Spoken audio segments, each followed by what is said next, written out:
Dasturimiz davom etadi. Viloyat aholisi bandligini ta'minlash, ayniqsa kam daromadli va ishsiz fuqarolar uchun yangi ish o'rinlari yaratish, shuningdek, ularni xalqaro mehnat bozori talablariga muvofiq tayyorlash maqsadida Buxoro shahrida xorijda ish nomli xalqaro mehnat yarmarkasi tashkil etildi. Mazkur loyiha doirasida viloyatdagi jami 516 ta mahalla qamrab olindi. Dastlabki ma'lumotlarga ko'ra, tadbirga oid e'lonlar Telegram kanal va guruhlari orqali tarqatilib, 70 ming martadan ziyod ko'rildi. Natijada 1 mingdan ortiq fuqaro onlayn va offlayn shakllarda ro'yxatdan o'tdi.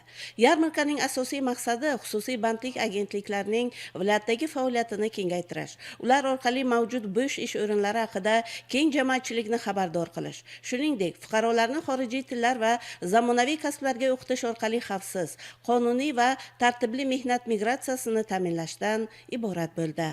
Juda ko'pchilikka bitta savol qiziqtiryapti, ya'ni bu xususiy bandliklar ishonchlimi, ya'ni to'g'ri o'zimizga munosib ish topa olamizmi degan savollar juda ham ko'p bo'lyapti. Shuni aniq aytishimiz mumkinki, demak, xususiy bandliklar litsenziyaga ega, ya'ni migratsiya agentligi tomonidan kerakli mezonlarni bajargani uchun demak litsenziya berilgan va mana shu litsenziya asosida ular o'z ish faoliyatini yuritadi.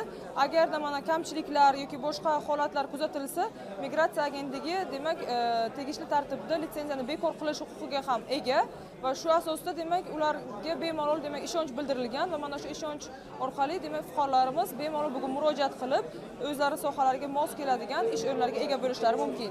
Tadbirda litsenziya asosida faoliyat yuritayotgan 20 dan ortiq xususiy bandlik agentliklari hamda boshqa hamkor tashkilotlar ishtirok etdi. Ular tomonidan xorijdagi ish o'rinlari, mehnat sharoitlari, ish haqqi miqdori, yashash sharoitlari va ishga joylashish tartib-qoidalari yuzasidan batafsil ma'lumotlar taqdim etildi. Bugungi kunda litsenziyaga ega 43 ta xususiy bandlik agentligini aksariyatini o'z a'zosi qilib olgan bizning assotsiatsiyamiz bu kabi tadbirlarni har yili qilib kelishadi. O'tgan yil ham bir nechta viloyatda qildik. Bu yilgisini ilk mana Buxoroda qilyapmiz. Xorijiy mamlakatlarda yuqori maoshli, yaxshi sharoitlarga ega anaqa ish o'rinlarini mana shu litsenziyaga ega xususiy bandlik agentliklari borib, muzokaralar o'tkazib, ishonchli ish beruvchilarni olib kelib, ulardagi bor kvotalari mana shu xalqimizga, hamyurtlarimizga ulashishadi. Hamyurtlarimiz o'zlarini mutaxassisliklaridan kelib chiqib, o'zlariga ma'qul kelgan bo'sh ish o'rniga murojaat qilishadi. Mana shu litsenziyaga ega xususiy bandlik agentliklari tartibli, tashkiliy ravishda hamyurtlarimizni ishonchli, yuqori maoshli ishlarga yuborish.